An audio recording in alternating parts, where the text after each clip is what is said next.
औज़ुबिल्लाहिमिनश्शैतानिर्रजीम बिस्मिल्लाहिर्रहमानिर्रहीम। नाज़रीन, हमने करंट अफेयर की एक सीरीज़ शुरू की हुई है जिसमें हर वीक के अंदर जो करंट अफेयर होते हैं उनको हम डिस्कस करते हैं। आज के वीक के अंदर जो हम डिस्कस करने लगे हैं वो है rising nationalism in Europe and anti Muslim protests in UK. Europe की तारीख रही है कि ये इसके अंदर नेशनलिज्म बड़े उरूज पे था किसी दौर के अंदर। बाद में ये नेशनलिज्म खत्म हुआ, लेकिन अब फिर ये बढ़ता हुआ नजर आ रहा है पूरे यूरोप के अंदर। इसकी एक मिसाल anti Muslim protest in UK की शक्ल में नजर आती है। ये जो एंटी मुस्लिम प्रोटेस्ट मुसलमानों के खिलाफ हुए हैं यूके के अंदर, ये किस तरह के प्रोटेस्ट हैं और ये क्यों हुए हैं, ये सब कुछ हम इंशाल्लाह इस आज की वीडियो में देखेंगे।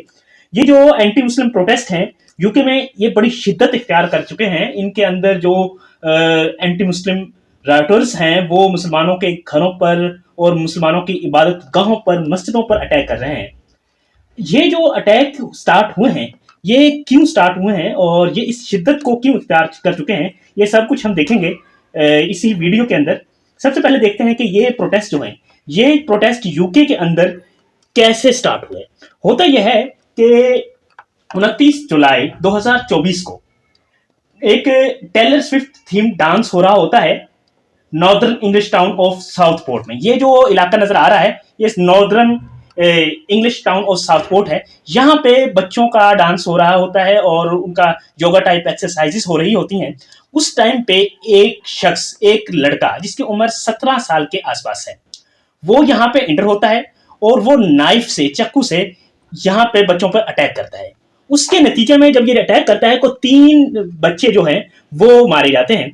ये शख्स जिसका नाम जो इंटर हुआ था उसका नाम उस टाइम पे पता चलता है कि उसका नाम अली है, लेकिन हकीकत में उसका नाम एक्सल रूडा कुबाना था। एक्सल रूडा कुबाना जब यहाँ पे इंटर होता है और नाइफ से अटैक करता है, उस टाइम पे कुछ बच्चे जख्मी हो जाते हैं और 3 बच्चियों की जान चली जाती है। ये जो आपको तस्वीरें नजर आ रही हैं ये उन 3 बच्चियों की हैं जिनकी जान चली जाती है। और ये जो शख्स है एक्सल रूडा कुबाना, ये एक्चुअली वजह बनता है इन प्रोटेस्ट का।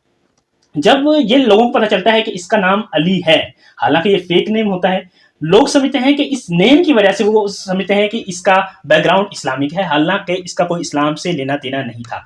इन मिस इन्फॉर्मेशन फैलती है, सोशल मीडिया के थ्रू प्रोपेगेंडा फैलाया जाता है। तो ये जो शख्स है इसको मुसलमानों के साथ जोड़ा जाता है और ये कहा जाता है कि जो भी दंगे फसादात यूके के अंदर हो रहे हैं उनके पीछे ये मुसलमान है। और मुसलमानों के हवाले से 9/11 के बाद जो तासुर बना हुआ है उसकी वजह से भी लोग आवाजें उठाते हैं। अच्छा, ये जो शख्स है ना एक्सल रूडा कुबाना, एक्चुअली ये रवांडा से है। इसकी फैमिली रवांडा से है और इसकी पैदाइश यूके के अंदर ही हुई थी और इसका मुसलमानों से कोई लेना देना नहीं है। अच्छा जी, इसके बाद हम देखते हैं कि इस जो डिसऑर्डर चल रहा है यूके के अंदर, इस डिसऑर्डर की इस शिद्दत को इख्तियार करने की वजह क्या है, कौन लोग हैं जो इसको इस तरह से लेके चल रहे हैं। ये एक्चुअली एक तंजीम है यूरोप के अंदर जिसका नाम है द इंग्लिश डिफेंस लीग। ये एक एसोसिएशन है। ये एसोसिएशन जो है, ये ऑर्गेनाइजेशन है, ये स्पेशली मुसलमानों को टारगेट करने के लिए ही बनाई गई थी। ये 2009 और 2010 के अंदर बड़े अरूज पर रही और इस्लाम के खिलाफ, इस्लामी एक्सट्रीमिज्म के खिलाफ ये एक्चुअली बनाई गई थी। और इसके फाउंडर्स में जो आजकल जो शख्स इसको लीड कर रहा है वो इसका फाउंडर भी था। उसका नाम है, ये बंदा है टॉमी रॉबिन्सन है, जो इस प्रोटेस्ट की भी वजह है। और इसने अपने ट्विटर अकाउंट से, जिसपे इसके 8 मिलियन फॉलोअर्स हैं, वहां से लोगों को भड़का रहा है और खुद ये सिक्रेट में बैठा हुआ है। अच्छा, इस शख्स का जो एक्चुअल नाम है, इसका नाम है स्टीफन याग्जली लेनॉन। ये इसका असली नाम है, स्टीफन याग्जली लेनॉन इसके नाम है। इसके अलावा एक और बंदा है, इसका नाम है एंड्रयू टॉट। ये जो शख्स है ये सोशल मीडिया इन्फ्लुएंसर है यूरोप के अंदर, उसके अंदर यूके के अंदर, और ये इसके पास अमेरिकन सिटीजनशिप भी है। ये जो शख्स है ये अपने मिजोगाइनिस्ट थॉट की वजह से वैसे ही मशहूर है। इसने सबसे पहले इल्जाम लगाया है कि जो ये शख्स है, जो ये दंगे फसादात हो रहे हैं, जो कत्ल गारत समटाइम हो जाती है, बच्चों के ऊपर जुल्म होते हैं, ये मुसलमान कर रहे हैं। इसने उस शख्स को अनडॉक्यूमेंटेड माइग्रेंट करार दिया है और कहा है कि इसका ताल्लुक ये मुसलमान है। ठीक है, ये जो फसादात हैं, ये जो प्रोटेस्ट हो रहे हैं, ये जो बहुत से इलाकों तक पहुंच चुके हैं और इनमें से ज़्यादातर जो इलाके हैं, लाइक ये लिवरपूल पे, मैनचेस्टर में, बेलफास्ट में और नॉर्दर्न आयरलैंड में और इन सिटीज में तकरीबन पहुंच चुके हैं। जहां पे ये रेड कलर आपको नजर आ रहे हैं, ये यूके का मैप है, और इसके ऊपर जहां जहां रेड कलर आपको डॉट नजर आ रहे हैं, ये सारे उस एरियाज को डिफाइन करते हैं जहां पे ये प्रोटेस्ट हो रहे हैं। अच्छा जी, इसके बाद ये है कि ये जो प्रोटेस्ट हो रहे हैं इनको रोकने के लिए जो यूके की गवर्नमेंट है उसने क्या क्या एक्शन लिए हैं, या उसने कोई एक्शन लिया भी है या नहीं। अच्छा जी, गवर्नमेंट ने एक्शन लिए हैं। गवर्नमेंट में जो उनके प्राइम मिनिस्टर हैं, जो न्यू प्राइम मिनिस्टर बने हैं, उन्होंने ऐलान किया है बाकायदा, इसका नाम कीर स्टारमर जो प्राइम मिनिस्टर हैं, वो कहते हैं I guarantee you will regret taking part in this disorder either directly or those wiping up this disorder online। जो भी शख्स इस डिसऑर्डर में मुलव्वस है, जो भी शख्स ये फसादात फैला रहा है, जो एंटी मुस्लिम रायोट्स कर रहा है, उन सब को सजा दी जाएगी और उनको इस बात पे अफसोस होगा। इस हवाले से उन्होंने बात किया। उन्होंने इनको जो है ये लोग हैं इनको थग्स भी करार दिया है कि ये सिर्फ मुसलमानों को बदनाम करने के लिए ये काम कर रहे हैं। अच्छा जी, इसके अलावा पुलिस ने अच्छा खासा एक्शन लिया है, जो वहाँ की पुलिस है, और उन्होंने लोगों को पकड़ा है, बहुत से लोगों को गिरफ्तार भी किया है। बाकायदा जो उनकी एक South Yorkshire police assistant chief constable है लिंडसे बटरफील्ड, उसने कहा है if you were there we will find you and you will be held accountable for yesterday's violence. जो भी वायलेंस उन्होंने कहा है किया है यूरोप के अंदर उस जमात के लोगों ने, तो उनको पकड़ा जाएगा और उनको बाकायदा सजा दी जाएगी। यहाँ मुसलमानों को सपोर्ट नहीं। इसके अलावा जो पब्लिक है, पब्लिक भी मुसलमानों के हक में निकली है, और जो बाकी माइग्रेंट्स हैं उनके हक में निकली है बहुत सी पब्लिक। और उन्होंने कहा है कि रिफ्यूजीज को हम वेलकम करते हैं और रेसिज्म को हम खत्म करना चाहते हैं। रेसिज्म के खिलाफ इन लोगों ने आवाज उठाई है, और इस तरह दो तरह के प्रोटेस्ट स्टार्ट हुए हैं, एक मुसलमानों और इमिग्रेंट्स के खिलाफ और दूसरा मुसलमानों और इमिग्रेंट्स के हक में यूके के अंदर फैल रहा है। अच्छा जी, ये प्रोटेस्ट फैल रहे हैं, और इन प्रोटेस्ट की मेन रीजन क्या है जो ये हैं फैल रहे हैं। इनकी सबसे मेन रीजन एक तो है फॉल्स इंफॉर्मेशन, मिस इन्फॉर्मेशन जो फैली है सोशल मीडिया के थ्रू और डिफरेंट अकाउंट्स के थ्रू। हालांकि देखिए वो शख्स जिसने वो अटैक किया उसका मुसलमानों से लेना देना था ही नहीं, लेकिन उसको मुसलमान बनाकर पेश करना ये एक प्रोपेगेंडा था जो फैला दिया गया और मुसलमानों पर अटैक करवाए गए और मुसलमानों को बदनाम करने की कोशिश की गई। अच्छा, दूसरी चीज जो है वो है पॉलिटिकल रिटोरिक। ये होता रहा है कि जो कंजर्वेटिव पार्टी जो है यूके के अंदर और दूसरी लेबर पार्टी, ये दोनों पार्टियां ही इस्लामोफोबिया को नॉर्मलाइज करने के अंदर रोल अदा कर चुकी हैं, और ये नेशनलिज्म को उभारती रही हैं पीछे भी। ये भी एक रीजन है जिसकी वजह से ये मतलब कि इस तरह के प्रोटेस्ट स्टार्ट हो जाते हैं। नेक्स्ट एक और है इकोनॉमिक फैक्टर्स। इकोनॉमिक फैक्टर्स बड़ा अहम है। कोविड-19 के बाद पूरे यूरोप के अंदर महंगाई बढ़ी है और इकोनॉमिक क्राइसिस आया है, जिसकी वजह से लोगों के अंदर फ्रस्ट्रेशन हो रही है, और वो डिफरेंट लोगों को डिफरेंट चीजों को इस चीज का इल्जाम देते रहते हैं, स्पेशली माइनॉरिटी ग्रुप्स को इल्जाम देते रहते हैं। अब इसी वजह से ये भी एक रीजन बन जाती है जिसकी वजह से ये लोग इस तरह से भड़के हैं और मुसलमानों के मुखालफत की है। एक हिस्टोरिकल पर्सपेक्टिव भी है। हिस्टोरिकल पर्सपेक्टिव जैसे मैं पहले भी बता चुका हूं कि 9/11 के बाद मुसलमानों को वैसे ही बदनाम करने की कोशिश की गई है, और मुसलमानों के खिलाफ एक मतलब जिस तरह से टेररिज्म का लफ्ज यूटिलाइज किया जाता रहा, जिस तरह से बदनाम किया जाता रहा, उस चीज को लेके भी लोगों के जहन में एक ना सिनेरियो बना हुआ है, और वो मुसलमानों को उस चीज के साथ भी लिंक करते हैं और टारगेट करने की कोशिश करते हैं। अच्छा जी, नेक्स्ट है ये जो इश्यूज हो रहे हैं इनका माइनॉरिटीज के ऊपर क्या इम्पैक्ट होगा, क्या होगा इसकी वजह से। एक तो यह है कि जो सोसाइटी है ना, जो वहां पे मुसलमानों के अलावा बाकी भी माइनॉरिटीज हैं, उन सब के अंदर ना डर फैल जाएगा। डर फैल जाएगी। जैसा कि गार्डियन ने रिपोर्ट किया है कि अभी भी जो लोग वहां पे मौजूद हैं वो सब के अंदर ये एक सेंस फैल चुकी है कि हमें सेफ फील नहीं हो रहा। ठीक है, ये सेफ फील नहीं कर रहे मुसलमान भी, और बाकी जो वहां पे माइनॉरिटीज हैं उनके हवाले से भी। नेक्स्ट है कि एक इसकी वजह से ना हेट क्राइम्स बढ़ेंगे। जो सोसाइटी है ना, सोसाइटीज हैं में जो भी डिफरेंट किस्म के ग्रुप्स बन जाएंगे। ये देखें कि दो तरह के ग्रुप तो पहले ही बन चुके हैं। एक जो है कि एंटी मुस्लिम हैं, और इसके अलावा एंटी मुस्लिम या एंटी इमिग्रेंट्स कह लें, और सेकंड जो है वो प्रो मुस्लिम या प्रो इमिग्रेंट्स कह लें। ये दो तरह के ग्रुप पहले से ही बन चुके हैं, और इस तरह से सोसाइटी के अंदर एक फैक्शन आएगी और डिफरेंट किस्म के क्राइम्स उभरेंगे उसके अंदर।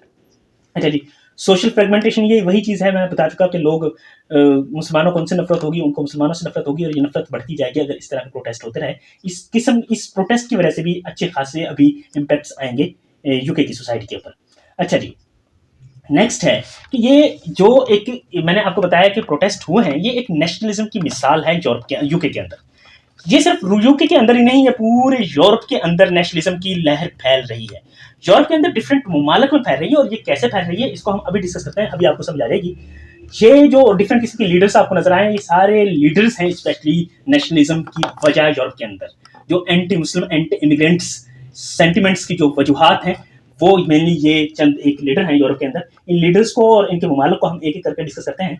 अच्छा, उससे पहले ये देख लें कि ये जो है, ये एक प्यू रिसर्च सेंटर है, उसकी रिपोर्ट है। प्यू रिसर्च सेंटर की रिपोर्ट है।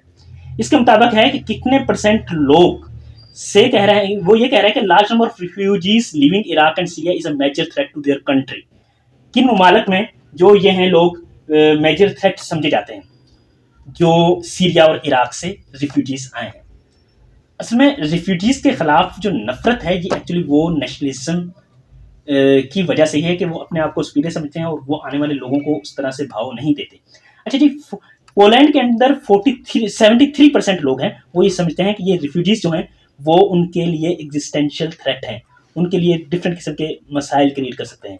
इसके अलावा ग्रीस में, यूनान में 69% है, हंगरी में भी 69%, इटली में 65%, यूके में 52% लोग ये सब सोचते हैं, फ्रांस में 45% है, और स्पेन में 42% है। और इसके अलावा बाकी ये चंद कंट्रीज हैं, इनमें थोड़ा से कम है, नेदरलैंड, जर्मनी और स्वीडन के अंदर।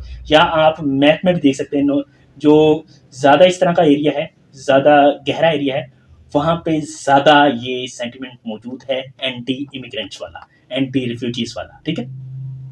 अच्छा जी, इसके अलावा एक और रिपोर्ट है कि किन ममालिक में लोग ज़्यादा कंसर्न हैं इमिग्रेंट्स की इलीगल एक्टिविटीज़ के हवाले से, और किन ममालिक में कम है। यहाँ पे जो जो आपको ये आपको एक पूरे यूरोप के हवाले से नज़र आ रहा है।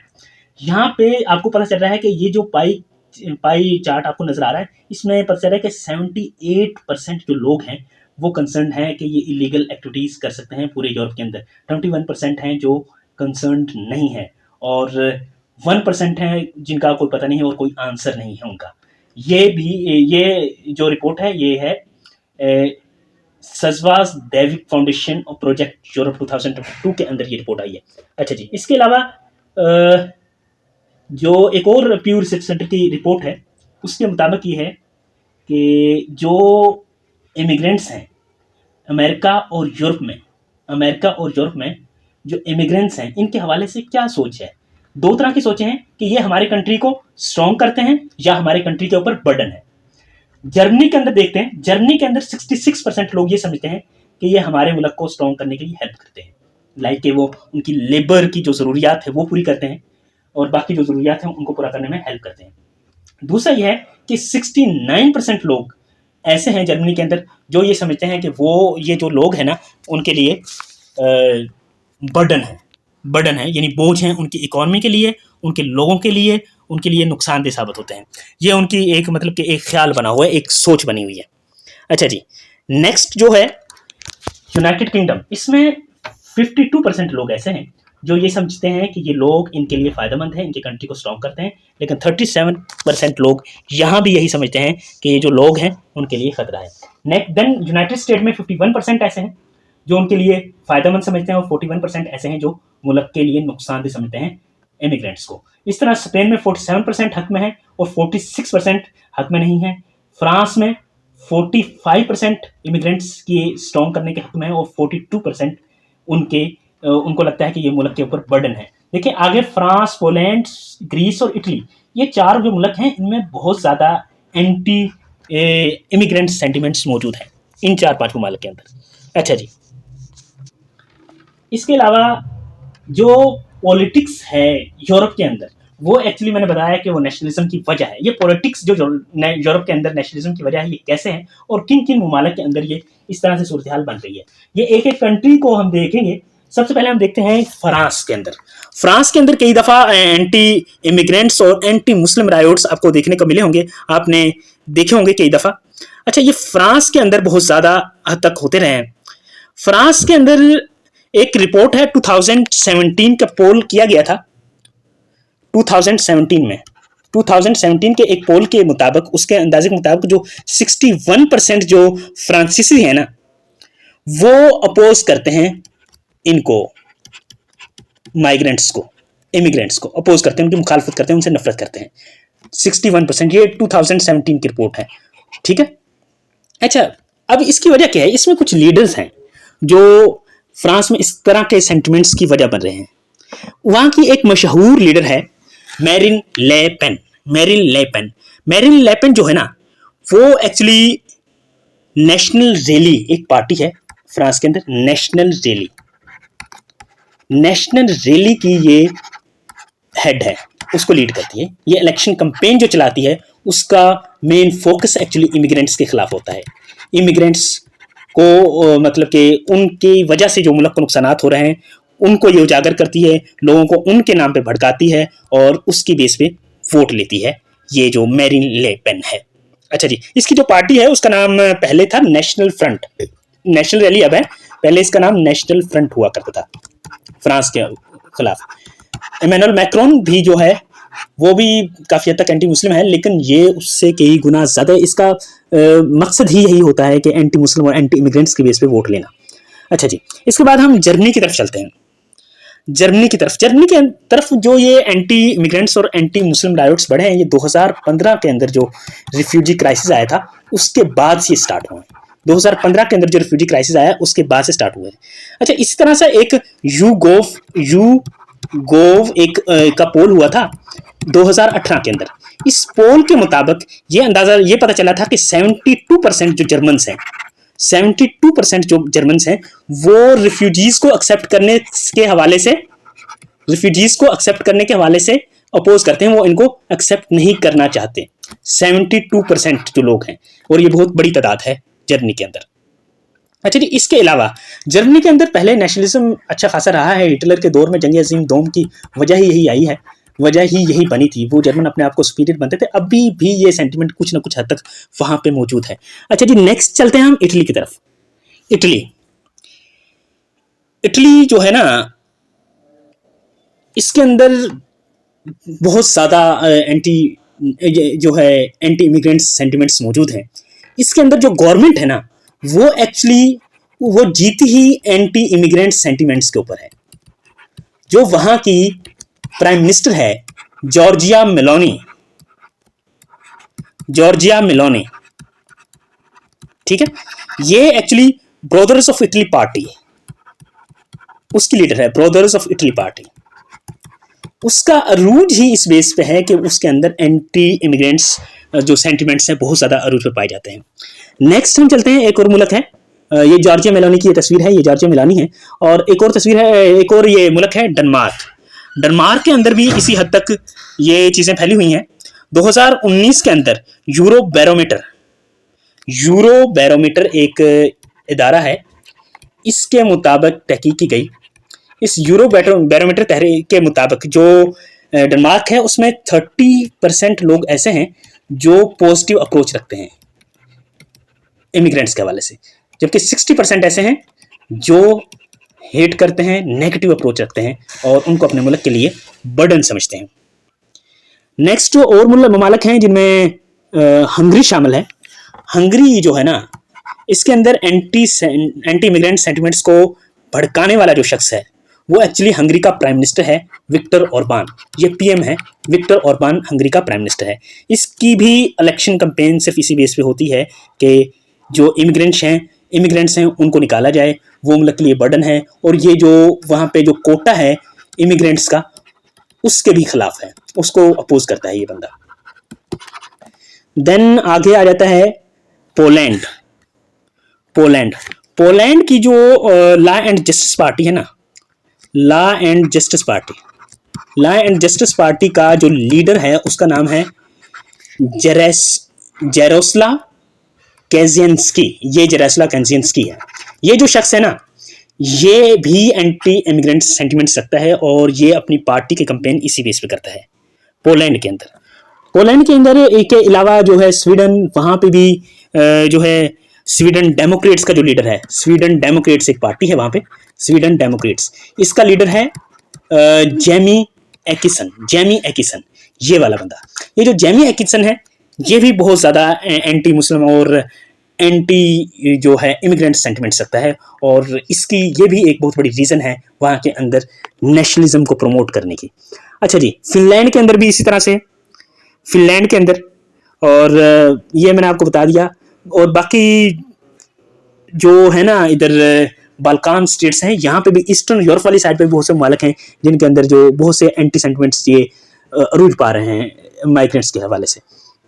अच्छा जी, देन है कि ये जो इस तरह से नेशनलिज्म हो रहा है, नेशनलिज्म जो डिस्ट्रक्टिव किस्म का हो रहा है, जो इमिग्रेंट्स के खिलाफ और मुसलमानों के खिलाफ है, एक्चुअली उनको कुचलने की कोशिश की जा रही है, तो इससे कैसे अवॉइड किया जा सकता है? इसके लिए कुछ स्टेप्स हैं जो करने चाहिए। एक तो ये कि पॉजिटिव नैरेटिव फैलाया जाए और लोगों के अंदर अवेयरनेस फैलाई जाए कि ये जो ये इमिग्रेंट्स हैं इस तरह से बर्डन नहीं है जिस तरह से जो पॉलिटिकल एज लेने के लिए उनके लीडर्स करते हैं। यहाँ पे कम्युनिटी की जो पढ़ी लिखी आवाम है उसको इंगेज करना चाहिए, और जो उनको लगता है कि जो इमिग्रेंट्स, कुछ लोगों को लगता है कि इमिग्रेंट्स की वजह से उनकी जो इकोनॉमिक क्राइसिस आए हैं, उन्हें ये समझाया जाए कि ये इकोनॉमिक क्राइसिस उनकी वजह से नहीं है, वो तो बल्कि एक किस्म की लेबर प्रोवाइड कर रहे हैं, उनके कंट्री के हवाले से फ़ायदा कर रहे हैं। पॉलिटिकल लीडरशिप के हवाले से भी कुछ प्रैग्मेटिक मेजर्स लेने चाहिए जो उसके उस तरह से कंपेन फैलाते हैं। अच्छा, जो मिस इन्फॉर्मेशन फैलती है, जैसे मैंने बताया कि यूके के अंदर उस शख्स को मुसलमान बनाकर पेश किया गया है और उसकी बेस पे मुसलमानों के खिलाफ इतना बड़ा दंगा किया गया, और इस तरह की फॉल्स इन्फॉर्मेशन को कम्बेट करना चाहिए। और रिफ्यूजीज और जो असलम सीकर्स हैं उनको भी सपोर्ट करना चाहिए, क्योंकि इस तरह से सोसाइटी के अंदर फियर पैदा होता है और हेट क्राइम्स बढ़ते हैं। और इसके लिए दूसरे ममालिक जो आसपास के ममालिक हैं उनको भी कोऑपरेट करना चाहिए, और इंटरनेशनल ऑर्गेनाइजेशंस को यहाँ पे कंस्ट्रक्टिव रोल अदा करना चाहिए। अच्छा, आज का टॉपिक यहीं तक है, और यहाँ तक अगर आपका कोई क्वेश्चन हो और कुछ अगर आपने पूछना हो तो वो आप कमेंट सेक्शन में पूछ सकते हैं। और नेक्स्ट वीडियो इंशाल्लाह नेक्स्ट वीक आएगी, उसमें जो नेक्स्ट वीक के अंदर जो डेवलपमेंट्स हुई होंगी वो इंशाल्लाह हम कवर करेंगे। अच्छा, ये वीडियो अगर आपको अच्छी लगी तो आप ऐसा करें कि इसको सब्सक्राइब करें और बेल आइकन को प्रेस करें, दूसरे लोगों के साथ भी शेयर करें ताकि ज़्यादा से ज़्यादा लोग जो हैं इससे फ़ायदा उठा सकें। आज के लिए यहीं तक ही, अल्लाह हाफिज़।